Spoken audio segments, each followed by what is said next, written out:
The detection arrays of the Valorian Confederacy's survey ship hummed with activity as they picked up unusual energy signatures from a small yellow star system. Commander Krelthus stood before the holographic display, his four eyes narrowing as data flooded across the screens. The system contained 8 planets, with the third showing clear signs of industrial civilization. What caught his attention, however, was not the civilization itself, but the readings from the planet's surface. "Impossible," muttered his science officer, a thin Valorian named Sarkul. "The gravity is reading at 9.8 meters per second squared. That's nearly double the galactic standard." Krelthus waved a dismissive hand. "Check your instruments. No species could evolve under such crushing conditions." But the instruments were correct. As they moved closer to the system, more disturbing data emerged. The third planet's atmosphere contained 21% oxygen, a concentration that would be toxic to most species in the galactic assembly. The surface radiation levels from the star were far higher than what was considered safe. Ocean salinity was extreme. Temperature variations ranged from freezing to boiling across different regions. By every metric the Valorians understood, this was a death world, barely capable of supporting life at all. "Sir, we're detecting orbital structures," Sarkul reported. "Multiple satellites, space stations, and what appear to be construction facilities. They've achieved spaceflight." Krelthus felt a surge of excitement. A death world with a primitive spacefaring species meant unclaimed resources and territory. The Valorian Confederacy could expand its borders significantly. He ordered a full scan of the system, and was pleased to find that while these humans had achieved faster-than-light travel, their technology was crude by galactic standards. Their ships were bulky and slow. Their weapons appeared to be simple kinetic and explosive devices. They had not even developed proper energy shields. "Prepare a claim beacon," Krelthus ordered. "This system now belongs to the Valorian Confederacy by right of superior development." 3 days later, a human colony ship named the New Horizon was making its way from Mars to a newly established settlement on Europa, one of Jupiter's moons. The ship carried 12,000 colonists, including families, engineers, and scientists. Children played in the recreation areas while adults prepared for their new lives in the Jovian system. Captain Maria Rodriguez sat in the command chair reviewing supply manifests when her communication officer suddenly straightened. "Captain, we're receiving a transmission. Unknown origin, translating now." The message was brief and cold. The Valorian Confederacy claimed all territory in the Sol system. Humans were classified as a pre-contact species occupying a resource zone. They had 48 hours to evacuate all space-based facilities and cease all spaceflight operations. Failure to comply would result in necessary enforcement actions.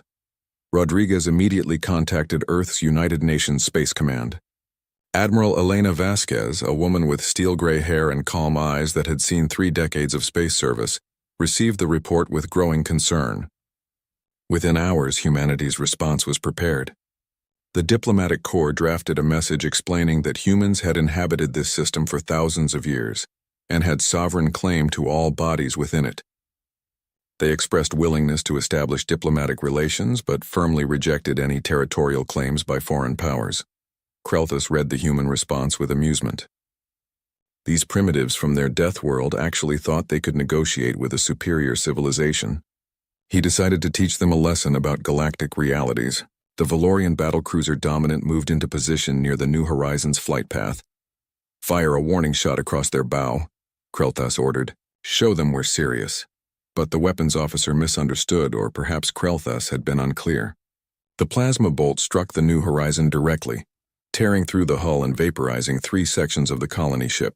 12,000 souls became scattered atoms in the cold vacuum of space. There were no survivors. The silence that followed across human communication channels was absolute. For exactly 17 seconds, nothing was transmitted from Earth or any human facility. Then on every frequency the Valorians could detect, a single message broadcast from Earth in clear galactic standard language. "You have made a grave mistake. Stand down immediately or face the consequences."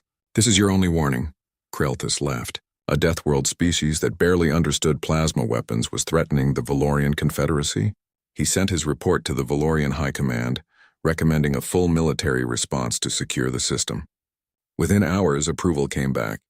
A fleet of 200 warships was dispatched to Sol system. The humans would be crushed, enslaved, or evacuated. The Death World would be stripped of its resources. News of the incident reached the Galactic Assembly within days. The Assembly was a loose confederation of 500 species that maintained peace through mutual trade and diplomacy. They sent an observer team to document the first contact situation. Among them was Quinara, a scholar from the peaceful Lith species, who specialized in documenting new civilizations joining the galactic community. Quinara reviewed the data on Earth with growing unease. The planet was classified as a Class 12 death world, one of the most hostile environments known to support intelligent life. But something about the humans troubled her. Their cities were enormous, supporting billions of individuals. Their industrial capacity was staggering for a pre-contact species. Their cultural databases, easily accessed through their primitive internet, showed something unusual. Humans had been fighting wars against each other for their entire recorded history. Thousands upon thousands of conflicts, ranging from small tribal disputes to global wars that killed millions. They had developed weapons of incredible destructive power, including nuclear devices that could destroy entire cities. Yet somehow they had survived. More than survived, they had thrived. She found their entertainment particularly disturbing. Humans created fictional stories about survival scenarios, alien invasions, post-apocalyptic wastelands, and cosmic horror. They seemed to enjoy imagining worst-case scenarios and figuring out how to overcome them. Their literature was filled with stories of underdogs defeating superior opponents through cleverness, determination, and sheer refusal to give up. Quinara sent a preliminary report to the Galactic Assembly with a recommendation: approach the humans carefully. But it was too late. The Valorian fleet was already entering the Sol system. Admiral Vasquez stood in the command center of Luna Base, Earth's moon, watching the incoming fleet on her displays. 200 Valorian warships moved in a standard Imperial formation, clearly designed to intimidate. They expected surrender. They expected fear. They got neither. All ships to battle stations, Vasquez ordered calmly. Activate the orbital defense grid. Launch all available fighters. Send the coordinates to Fleet Command. Around Earth, Mars, Luna, and the orbital facilities throughout the inner system, weapons platforms came online. These were not the crude defenses the Valorians expected. Humans had built their space infrastructure to withstand micrometeorite impacts, traveling at thousands of kilometers per second. They had designed their stations to handle solar radiation storms that would fry most alien electronics. Every human facility was built like a fortress because space itself was hostile enough to demand it. The human fleet began to move. 78 warships of various classes emerged from behind Luna, Mars, and Earth's orbital stations. They were smaller than the Valorian vessels but moved with surprising speed and precision. The Valorians detected energy signatures that made no sense. The human ships were accelerating at rates that should crush any living crew. Krelthus opened a communication channel. Attention human vessels, you are outgunned and outmatched. Surrender now and your species will be allowed to survive as workers for the Confederacy. Refuse and we will destroy every ship, every station, and every city on your death world. Vasquez's response was broadcast across all channels. This is Admiral Elena Vasquez of the United Nations Space Command. You entered our home system uninvited. You murdered 12,000 of our people. You threaten our families and our world. We tried diplomacy. We gave you a warning. You chose violence. Now you'll learn why we survived our death world when so many others would have failed. All human ships weapons free. Show them what we learned fighting each other for 10,000 years. The human fleet opened fire, and the Valorians quickly realized something was terribly wrong. The kinetic weapons the humans used were not crude at all.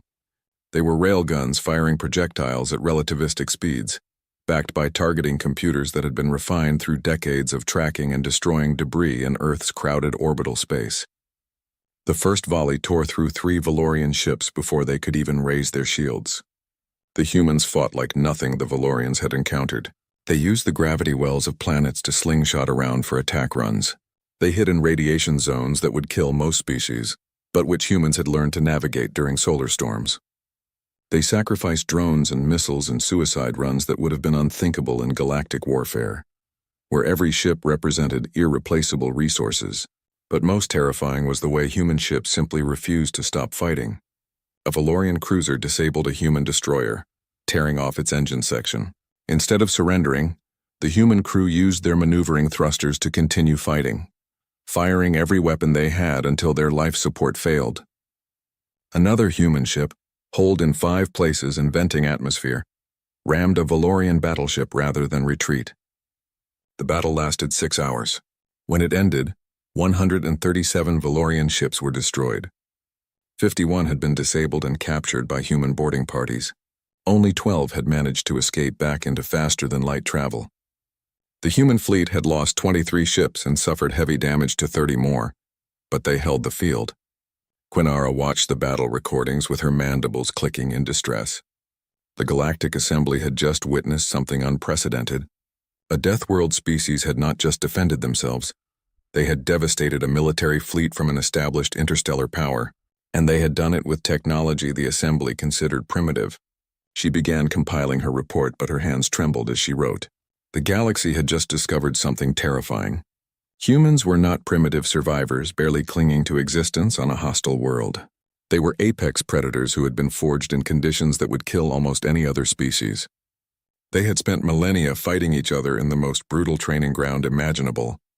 Now they had just discovered there were other species in the galaxy, species that had just killed 12,000 of their people. Quinara realized with cold certainty that the Valorians had not just started a war. They had awakened something that the galaxy was not prepared to face. The Deathworlders were coming, and they were very, very angry.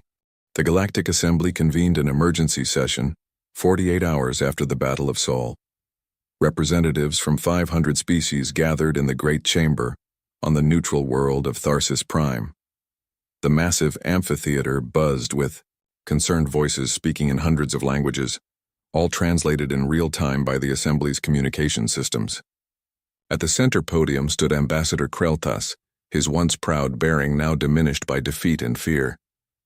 "The humans are dangerous," Krelthas insisted, his voice carrying across the chamber. "They fight without honor, without restraint. They sacrifice their own people without hesitation. The Assembly must authorize a full military response before they become a threat to civilized space." Observer Quinara rose from her seat, her whiskers twitching with agitation. "Ambassador, Krelthas, you initiated hostilities by destroying a civilian vessel. The humans responded to an act of war. What did you expect?" "I expected them to understand their place," Krelthas snapped. "They live on a death world. They should be grateful we offered them the opportunity to serve the Confederacy." A murmur ran through the Assembly. The counselor from the Nexian Collective, an old and respected voice in galactic politics, spoke up.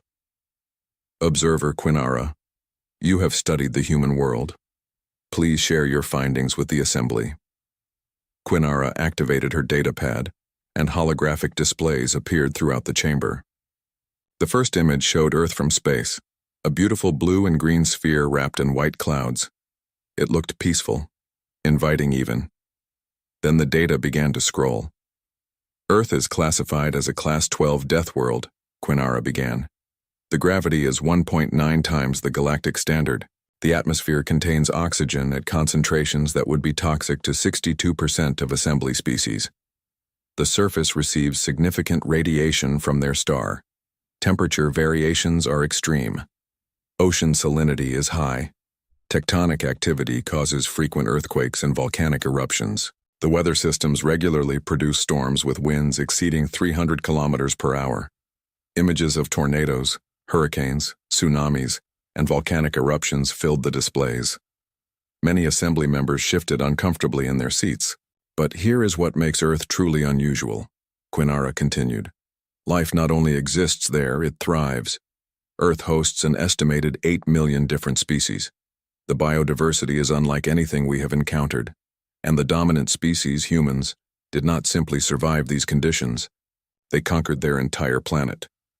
More images appeared, showing human cities, farms, mines, factories, and infrastructure. The scale was staggering.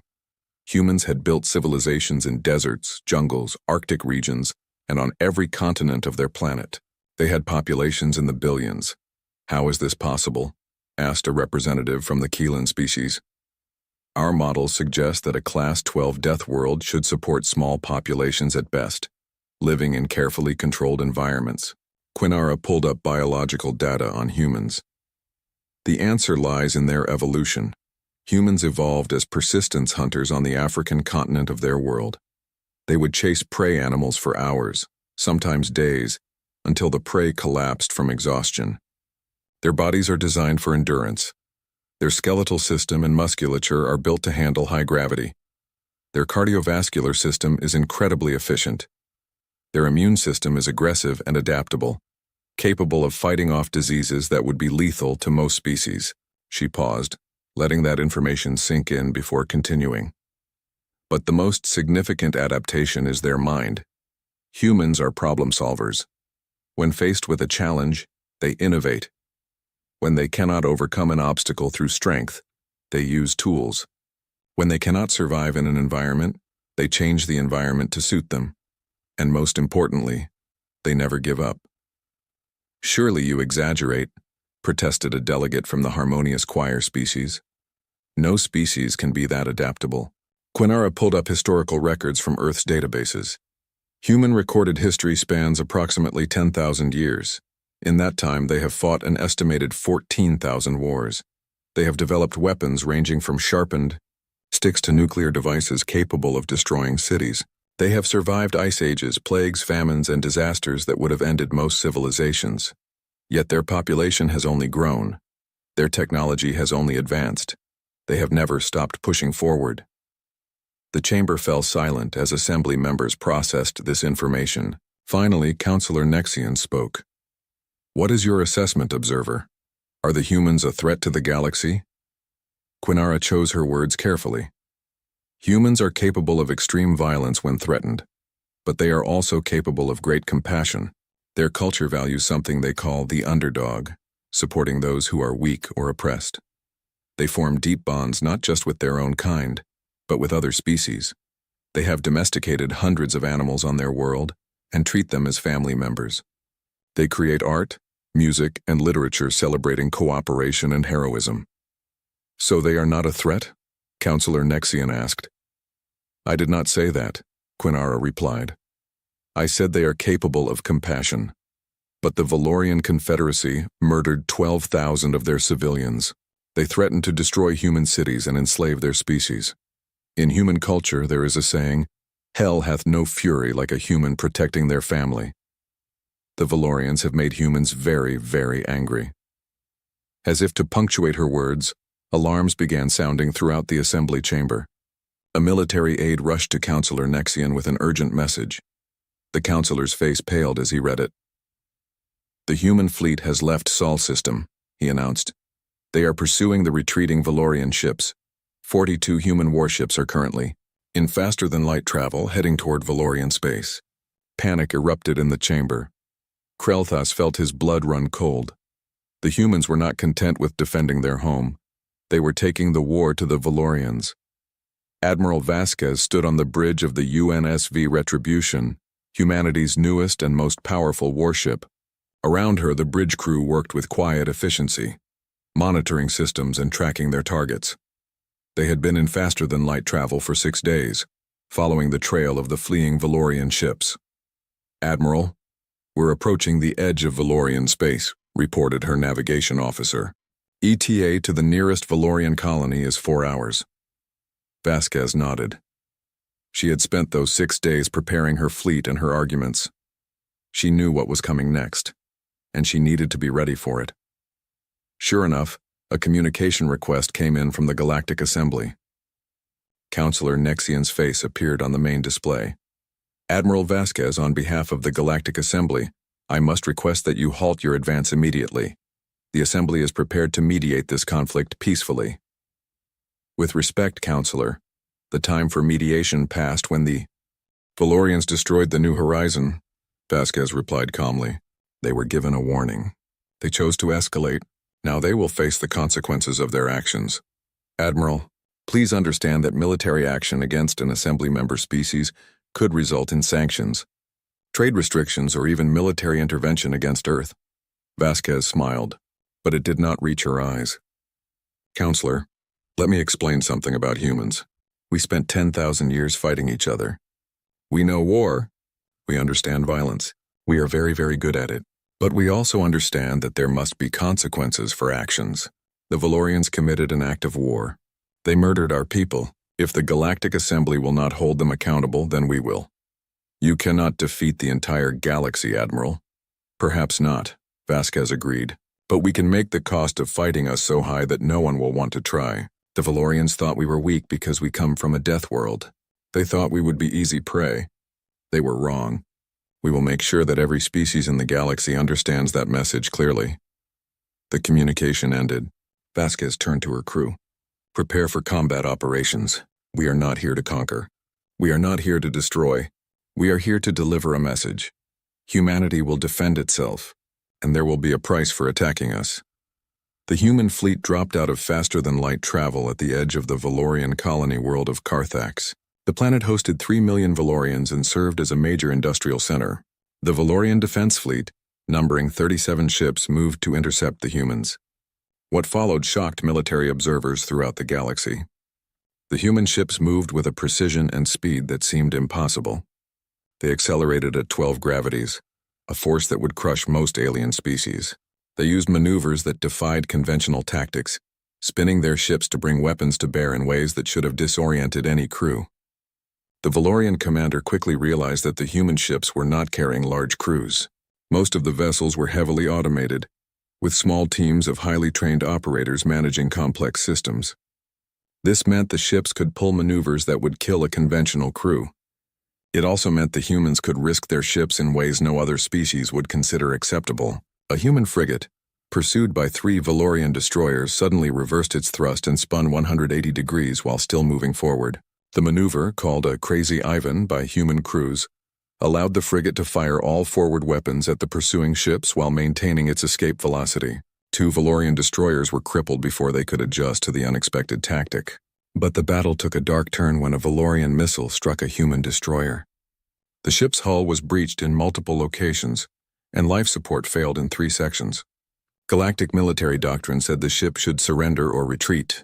Instead, the human crew evacuated the damaged sections, sealed them off, and continued fighting.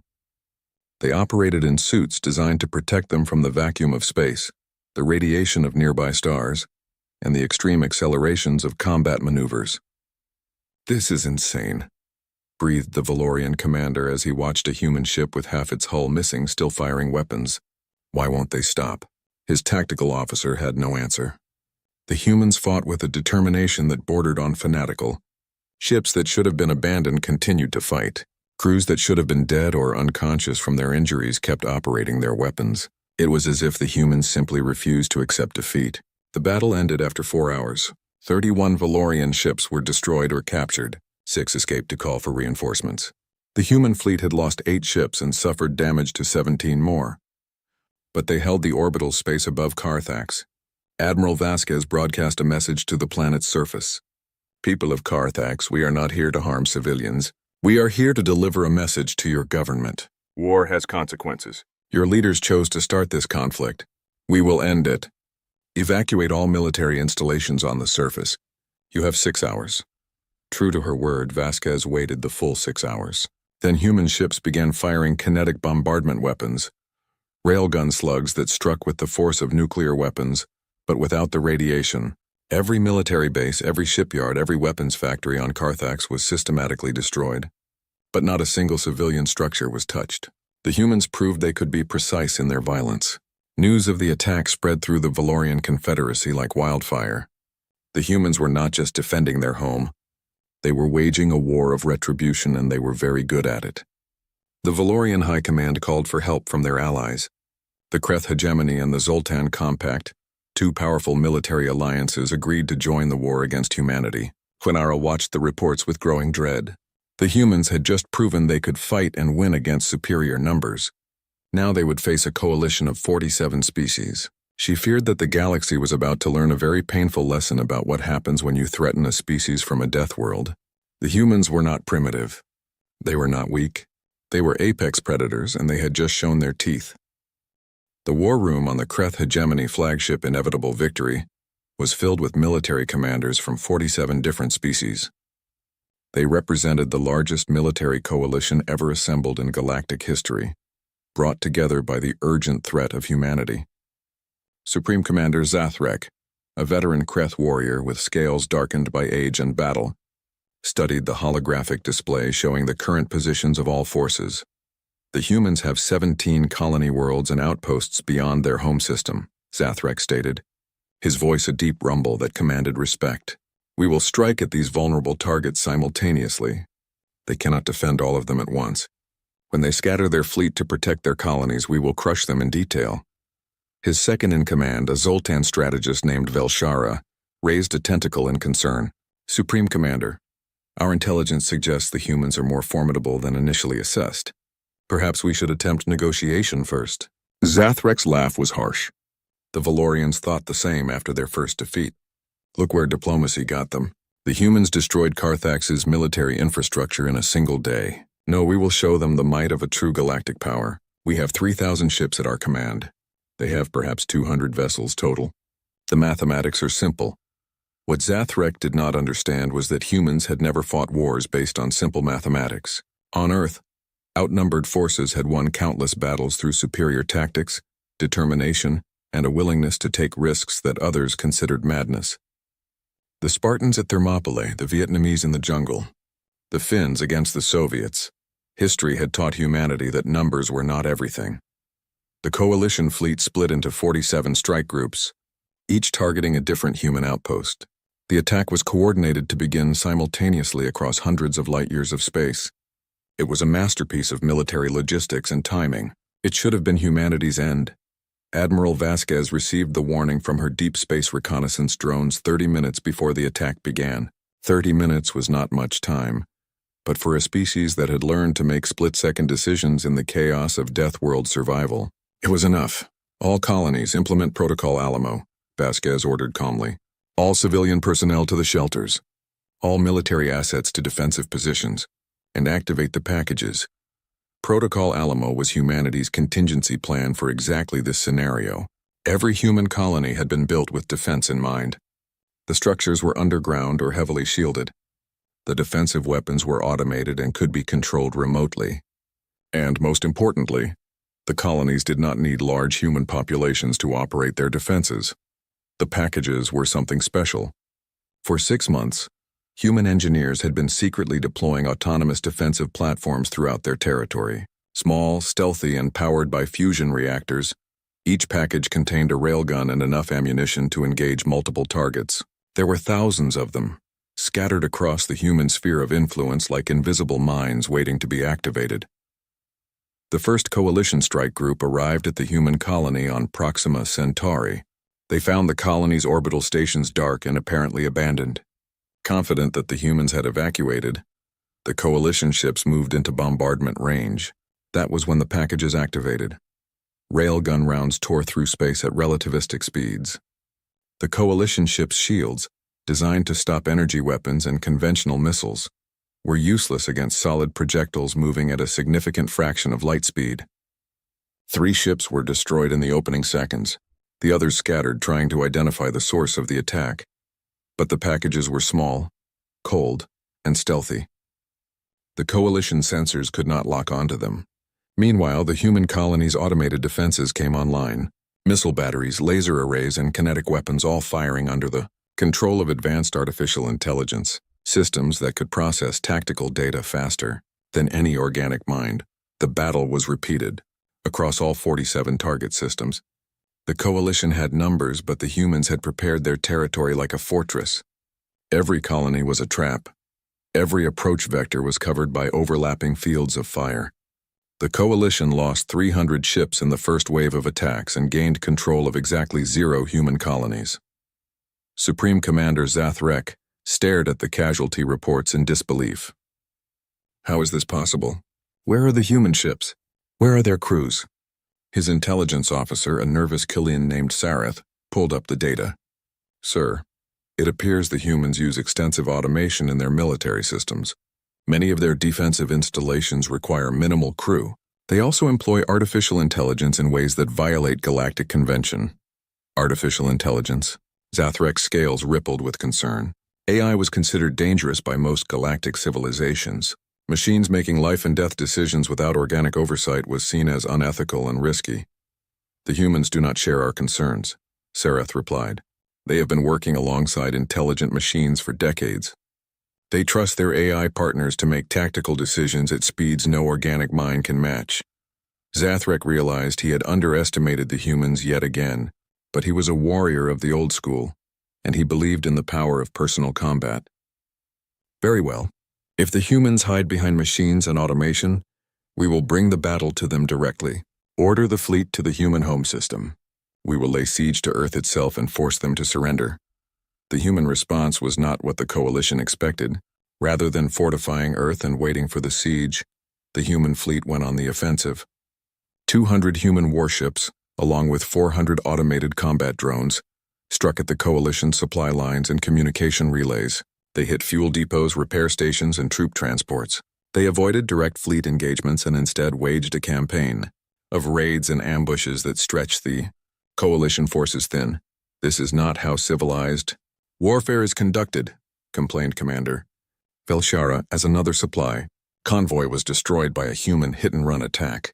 They strike from the shadows, avoid honorable combat, and target our logistics rather than facing us directly. This is exactly how humans fight, replied Quinara, who had been assigned to the coalition as an observer and advisor. On Earth, they call it guerrilla warfare.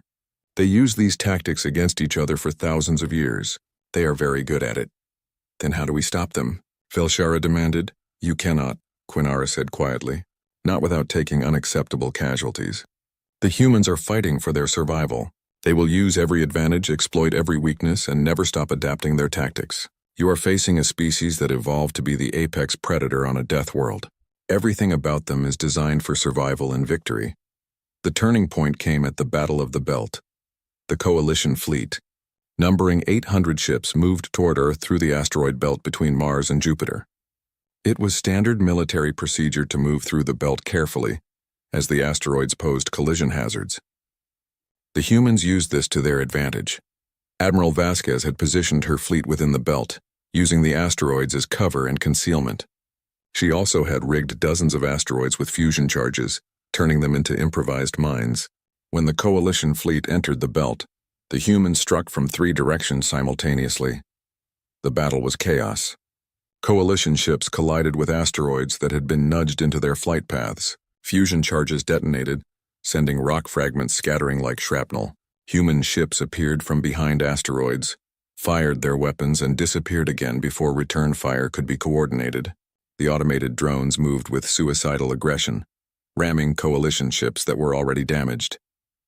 But the most shocking moment came when human marines began boarding coalition vessels. Boarding actions were extremely rare in galactic warfare because the attackers usually suffered heavy casualties. The humans did not seem to care about casualties. They cut through hull plating with plasma torches, breached into enemy ships, and engaged in close-quarters combat. The coalition crews were horrified. The humans fought with a ferocity that seemed insane. Even wounded, they continued to fight. One human marine, later identified as Corporal James Martinez, had been shot 4 times by plasma weapons. Any other species would have been dead or dying. Martinez used his last magazine to disable the ship's main reactor, then died as his medical systems finally failed. The ship he disabled collided with 2 others before its crew could regain control.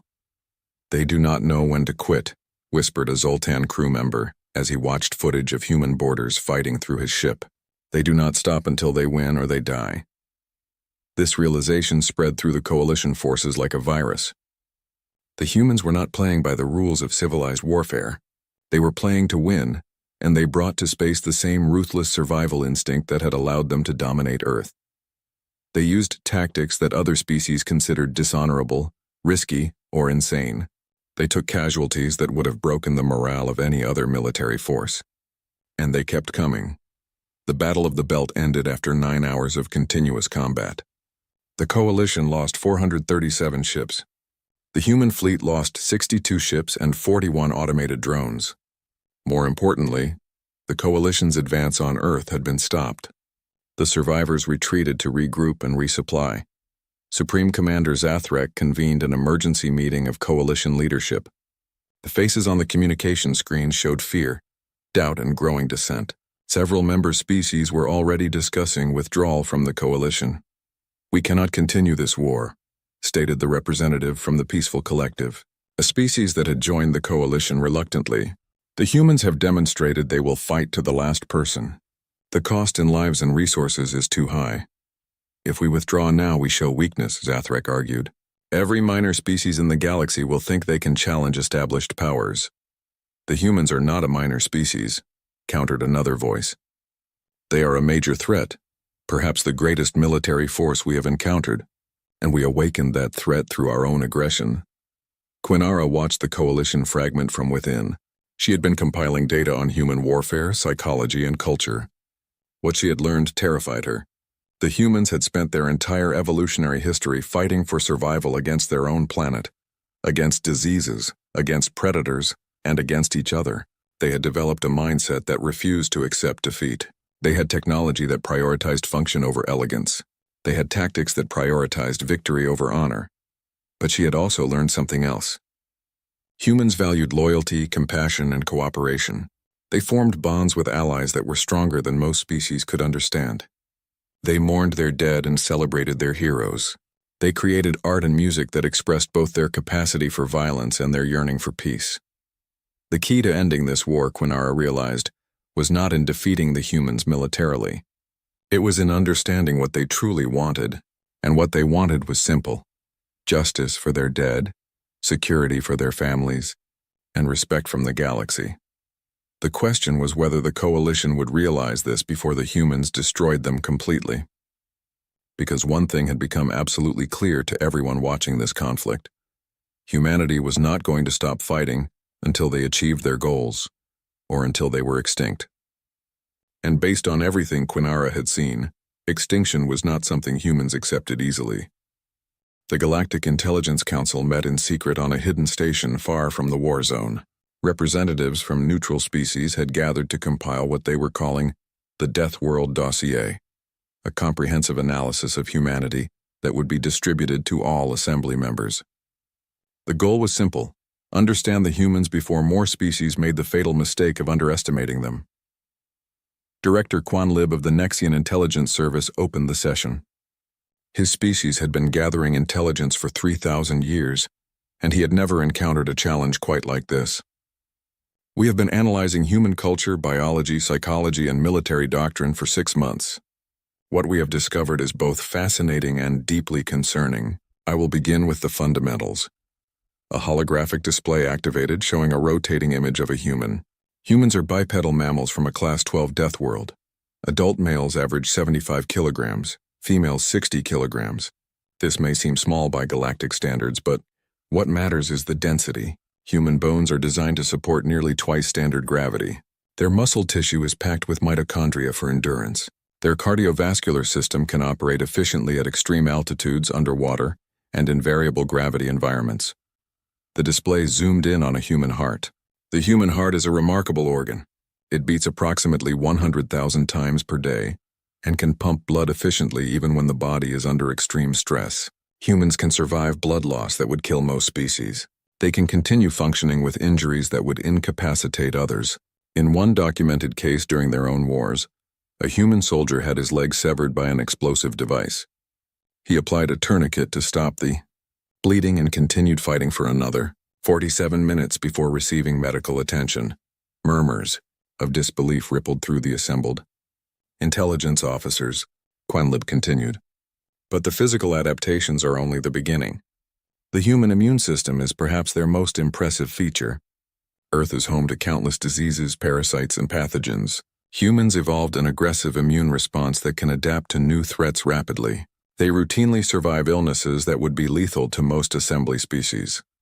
A scientist from the Lith Concordance raised her appendage. Director, are you suggesting that humans are naturally resistant to biological warfare? I am saying that biological warfare against humans would be extremely difficult and possibly counterproductive. Their immune systems adapt. Their medical technology is surprisingly advanced in dealing with pathogens, and perhaps most concerning, they have experience with pandemics. In their year 2020, a global disease outbreak killed millions of humans. Their response was to develop multiple vaccines within a single year, deploy them worldwide, and adapt their entire civilization to continue functioning during the crisis. The implications settled over the room like a heavy blanket. Lib moved to the next section of his presentation. Now let us discuss human psychology. This is where things become truly unusual. Humans possess what they call pattern recognition and problem-solving abilities that are exceptional, even by galactic standards. When faced with an obstacle, human instinct is not to avoid it or accept it, but to overcome it. Video footage began playing on the displays. It showed human history from ancient times to the present. Humans building pyramids with primitive tools. Humans creating flying machines despite having no natural ability to fly. Humans splitting the atom and harnessing nuclear power. Humans walking on their own moon less than 70 years after achieving powered flight. Human progress is exponential, Lib explained. They encounter a problem, solve it, and then use that solution to tackle bigger problems. They call this standing on the shoulders of giants. Each generation builds upon the achievements of the previous generation. This has led to a rate of technological advancement that is unprecedented in galactic history. Another display showed human warfare throughout history. Ancient battles with swords and shields, medieval sieges with catapults and arrows, world wars with tanks, aircraft, and eventually nuclear weapons. And this is what makes humans particularly dangerous. They have been fighting each other for their entire recorded history. They have refined warfare into a science. They understand logistics, strategy, tactics, and combined arms operations at an instinctive level. A military observer from the Kreth hegemony spoke up. Director, we are aware that humans are experienced warriors, but surely our technological advantage should allow us to defeat them. Lib's expression was grim. That is what the Valorians thought. Allow me to show you something. He pulled up footage from the Battle of the Belt. Watch carefully. You will see a human tactic they call the Crazy Ivan. A ship being pursued suddenly reverses thrust and spins to face its pursuers while still moving away from them. This allows the ship to bring all forward weapons to bear while maintaining an escape vector. The footage played, showing the maneuver executed perfectly. Several coalition officers shifted uncomfortably, recognizing the tactic that had cost them dozens of ships. Humans do not innovate slowly, Lib continued. They adapt in real time during combat. They observe what works and what fails, and they modify their tactics immediately. Every battle against humans teaches them how to fight us better. Meanwhile, our conventional military doctrine, developed over thousands of years of relatively genteel warfare, is proving inadequate. The dossier moved into cultural analysis. Images of human entertainment appeared on the displays. Movies about alien invasions, post-apocalyptic survival, zombie outbreaks, asteroid impacts, and countless other disaster scenarios. Humans create entertainment about their own extinction, Lib noted. They imagine worst-case scenarios and then create narratives about surviving them. This is not morbid curiosity. This is preparation. Humans are constantly mentally rehearsing for catastrophes. When real disasters occur, they have already imagined similar situations and considered solutions. A video played showing humans during their own natural disasters. Earthquakes, hurricanes, floods, volcanic eruptions. In every case, humans organized rescue efforts, rebuilt their cities, and continued on. Humans do not accept defeat from nature, from disease, or from enemies. Their species motto might as well be, "We survived worse." Quinara, who had been invited to contribute to the dossier, took over the presentation. I want to discuss something that the military analysis misses. Human capacity for compassion and cooperation. This is just as important as their capacity for violence. She pulled up footage from the aftermath of the Battle of the Belt. It showed human rescue ships pulling survivors from damaged coalition vessels, human medical teams treating wounded aliens with the same care they gave their own injured. During the battle, the humans captured several coalition ships. The crews expected execution or enslavement, based on what Ambassador Krelthus had threatened to do to humans. Instead, the humans treated prisoners according to something they called the Geneva Conventions, rules for warfare developed on Earth. Prisoners were given medical care, adequate food, and shelter, and were not tortured or abused. More footage showed human soldiers sharing their rations with hungry prisoners, a human medic working for hours to save the life of a wounded Valorian soldier, a human captain personally visiting captured crew members to ensure they were being treated properly. Humans have a saying, Quinara continued. We judge ourselves by our intentions, but others by their actions. The humans are showing us through their actions that they can be merciful even while being fierce. They are demonstrating that they have rules, ethics and morals even in warfare. Then why do they fight so brutally? Asked a delegate from the harmonious choir. Why the suicidal attacks, the willingness to take terrible casualties? Because they are fighting for their survival, Quinara replied simply. Humans have another saying. Those who make peaceful revolution impossible make violent revolution inevitable. The Valorians made peaceful coexistence impossible when they destroyed the New Horizon. The Coalition made negotiation impossible when they tried to invade Earth. So, the humans do what they have always done when faced with extinction. They fight with everything they have. The briefing continued for hours, covering every aspect of human civilization. Their education systems that taught critical thinking and problem-solving. Their economies that rewarded innovation and risk-taking. Their governments that, despite being diverse and sometimes chaotic, could unite their entire species when faced with an external threat. Their religions and philosophies that emphasized both individual rights and collective responsibility. Near the end of the briefing, Director Quanlib pulled up a final piece of footage. It showed a human child no more than 6 or 7 years old, being interviewed about what she wanted to be when she grew up. "I want to be an astronaut," the child said, her eyes bright with excitement. "I want to explore space and meet aliens and see new planets and make friends with everyone in the galaxy." The room fell silent. Here was the contradiction of humanity in a single moment. A species capable of terrible violence that dreamed of friendship. A species evolved on a death world that looked at the stars with wonder and hope rather than fear.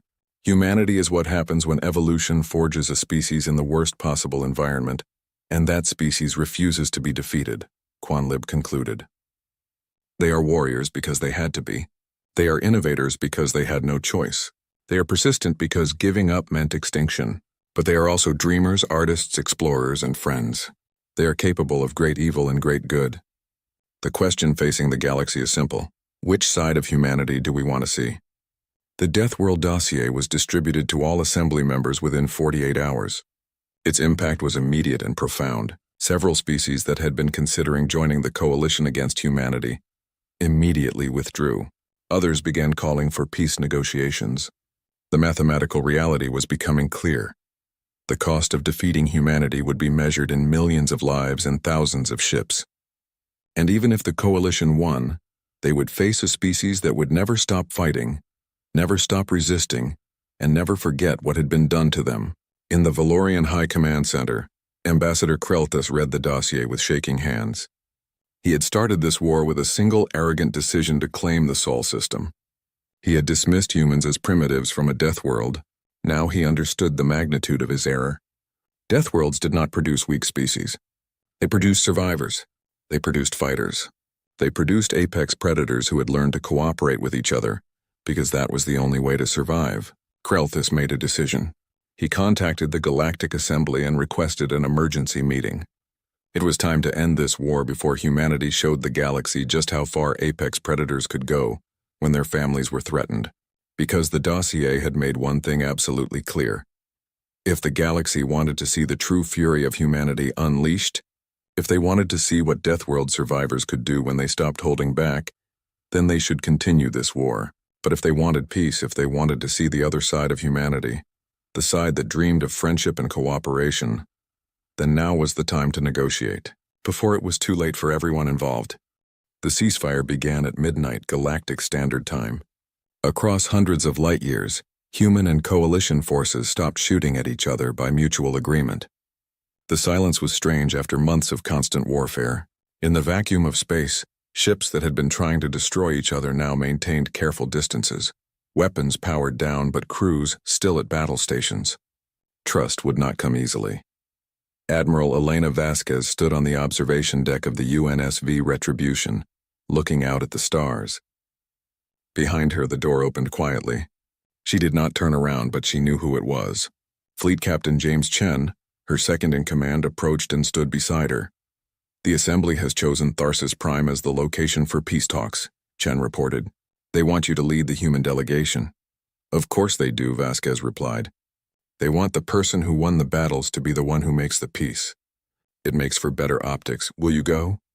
Vasquez was quiet for a long moment. "Do you know what the hardest part of command is, James? It is not making the decision to fight. That part is easy when someone threatens your people. The hard part is knowing when to stop fighting, knowing when enough blood has been spilled. She finally turned to face him. 12,000 civilians died on the New Horizon. We have lost 3,000 military personnel in this war. The coalition has lost tens of thousands. Every one of those deaths weighs on me. If I go to Tharsis Prime, I need to make sure those deaths meant something. I need to create a peace that ensures this never happens again. Then you will go? I will go. But not alone. I want representatives from every human colony, every ship that fought, every family that lost someone. The galaxy needs to see all of humanity, not just its military. 3 weeks later, the conference hall on Tharsis Prime hosted the most important diplomatic gathering in galactic history. The chamber was enormous, designed to accommodate representatives from hundreds of species. On one side sat the coalition delegates, led by Supreme Commander Zathrek and Ambassador Krelthas. On the other side sat the human delegation, 47 people representing the diversity of their species. Admiral Vasquez walked to the central podium. She wore her military uniform, but she had refused all weapons. Trust had to start somewhere. She looked across the chamber at the assembled representatives and began to speak.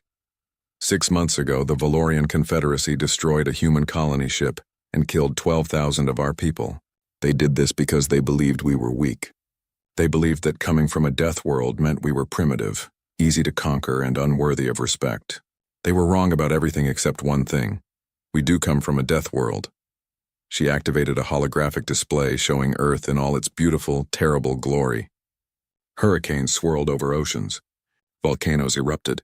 Earthquakes split the ground. Lightning storms raged across continents. Earth tried to kill us every single day of our evolution. Disease, predators, weather, geology, everything about our planet was hostile to life. Most species would have died out. We survived. More than survived, we thrived. And we learned something important. Survival requires cooperation. The display changed to show human cities, farms, hospitals, and schools. Humans learned that we could not survive alone. We formed families, tribes, nations, and eventually a global civilization. We learned to help each other during disasters. We learned to share resources during famines. We learned that working together made all of us stronger. But we also learned to fight. Vasquez continued. The display showed human warriors throughout history. We fought each other for 10,000 years. We made terrible mistakes. We caused immense suffering. But we learned from those mistakes. We developed rules for warfare. We created laws to protect civilians. We established that some actions are unacceptable no matter the circumstances. We learned that peace is better than war, but that some things are worth fighting for. She paused, letting her words settle. When the Valorians attacked us, they gave us 2 choices: surrender and be enslaved, or fight and face extinction. Those are not acceptable choices. So we created a third option: fight until our enemies understand that we will never surrender, but also never become the monsters they expected us to be. We fought with honor even when our enemies did not. We treated prisoners with mercy even when we were shown none. We followed our rules of warfare even when it would have been easier to abandon them. Supreme Commander Zathrek rose from his seat. Admiral Vasquez, the Coalition fought to protect the established order of the galaxy. We believed humanity posed a threat to that order. And now? Vasquez asked. Zathrek's scales rippled with what might have been shame. Now we understand that we were the threat. We allowed arrogance and assumption to lead us into an unjust war. The Coalition has suffered greatly for this error, but not as greatly as humanity has suffered. Ambassador Krelthas also stood. His proud bearing was gone, replaced by something that looked like genuine regret. Admiral, I am the one who destroyed the New Horizon.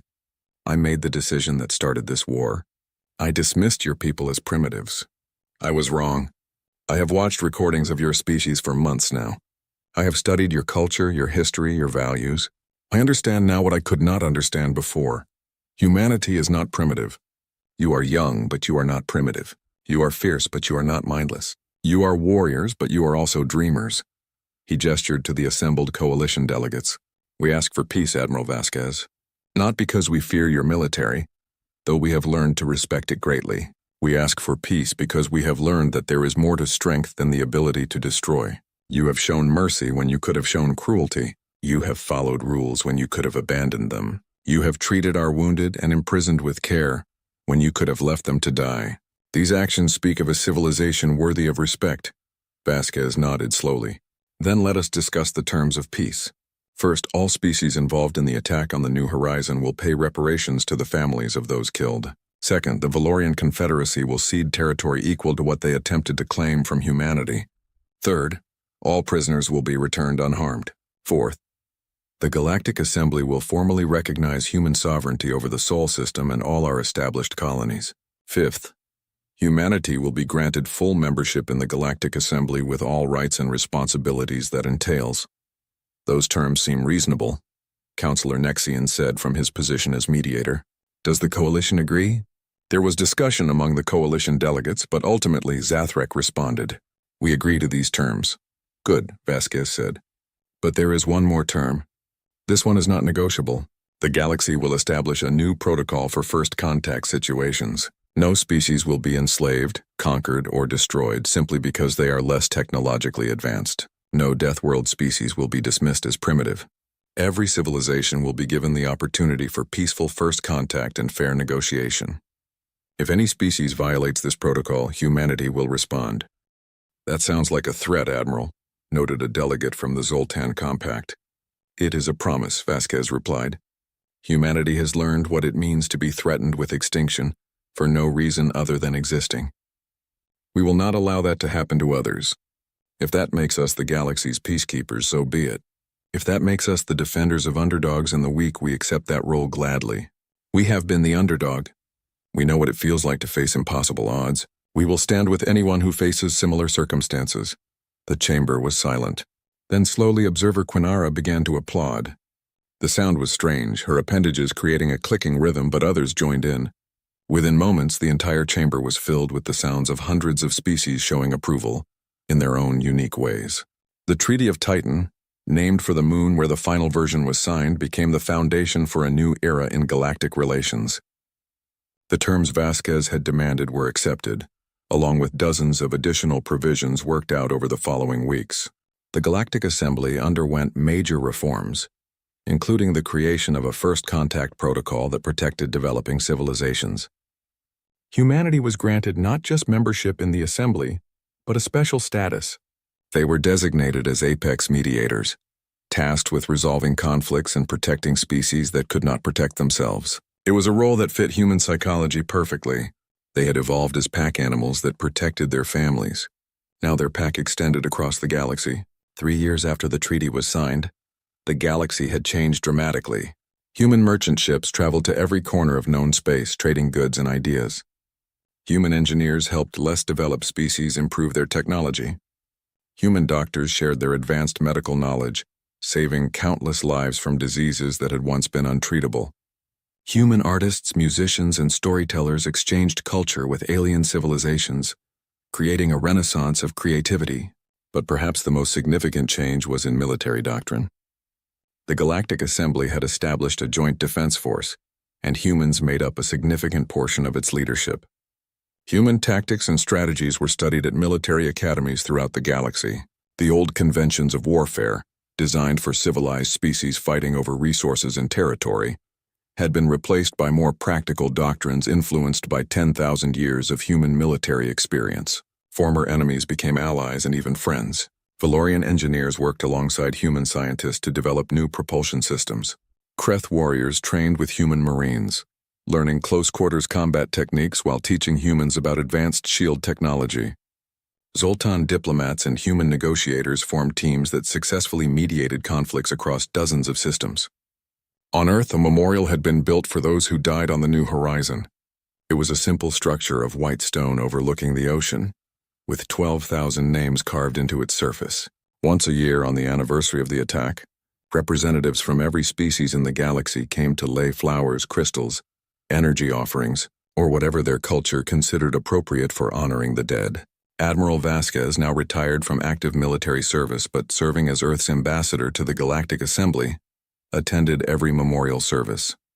This year, standing beside her was Ambassador Krelthus. He had resigned from the Valorian government and dedicated his life to promoting peace and understanding between species. It did not erase what he had done, but it was a start toward redemption. Do you ever regret how things turned out? Krelthus asked quietly as they stood before the memorial. Vasquez considered the question. I regret every death. I regret that we had to fight. But I do not regret standing up for our right to exist. And I do not regret that the war taught the galaxy an important lesson. What lesson is that? That strength is not just about ships and weapons. True strength is about knowing when to fight and when to show mercy. It is about standing up for what is right even when it would be easier to give in. It is about protecting others even at cost to yourself. These are the lessons humans learned on our death world. These are the lessons we try to teach the galaxy now. Krelthus nodded slowly. I have a confession to make, Admiral. When I first read the Death World dossier, I thought it was exaggerated. I thought the intelligence services were trying to make humanity seem more impressive than it really was. But now, having worked with humans for 3 years, I understand it was not exaggerated at all. If anything, it undersold what your species is capable of. We are just survivors, Ambassador. Earth made us tough, but it also taught us compassion. We know what suffering is, so we try to prevent it in others. That is the real secret of humanity. A young human child, perhaps 8 years old, approached the memorial with her family. She carefully placed a flower at the base of the stone and then noticed Krelthus. She walked up to him without fear and looked up at his towering form. Are you an alien? She asked with the blunt curiosity of children everywhere. I am Valorian, Krelthus replied gently.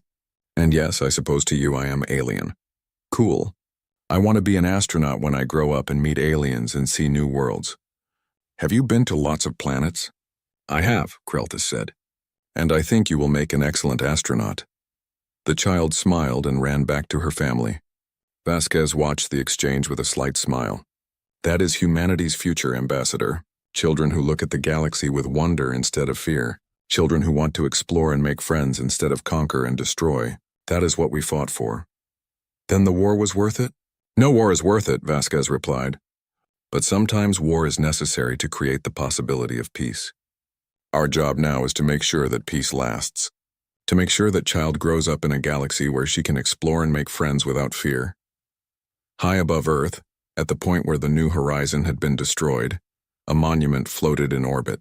It was a sphere of crystalline metal, containing the names of all who had died in the war, human and alien alike. Inside the sphere, a flame burned eternally, sustained by solar power and advanced technology. It was visible from Earth's surface on clear nights, a star that humans had created to honor the dead and remind the living of the cost of peace. The galaxy had learned to call humans by a new name, not Death Worlders, though they were that. Not warriors, though they were that too. The new name reflected both what humanity had been and what they had chosen to become. They were apex stars, the brightest and most fierce points of light in the darkness, guiding others and protecting those who could not protect themselves. And when other species, newcomers to the galactic stage, asked about humanity, the answer was always the same. Be grateful you met them as friends. Those who met them as enemies learned why evolution on a death world produces survivors who never, ever give up. But they also learned that those same survivors value mercy, honor cooperation, and dream of a better future for everyone. The legacy of the war was not hatred or fear, it was understanding. The galaxy had learned that strength comes in many forms, that compassion and ferocity could exist in the same species, and that the most dangerous opponents were those fighting to protect their families. But most importantly, the galaxy had learned that when you meet someone from a death world, your response determines whether you gain a deadly enemy or the most loyal friend imaginable. Humanity had earned their title as apex stars not through conquest, but through demonstrating that true apex predators know when to bare their teeth and when to extend their hand in friendship. The galaxy was richer for learning this lesson, even if the cost of that education had been high. As the memorial service ended and the representatives departed, Elena Vasquez remained behind for a moment. She placed her hand on the cold stone and whispered to the dead, "We kept our promise. We made your deaths mean something. Rest well." Then she walked away to continue the work of building the peace that those 12,000 souls had died to make possible, because that was what humans did. They survived, they adapted, they fought when necessary, and they never stopped working toward a better tomorrow. It was what made them apex predators. It was what made them death worlders. It was what made them human.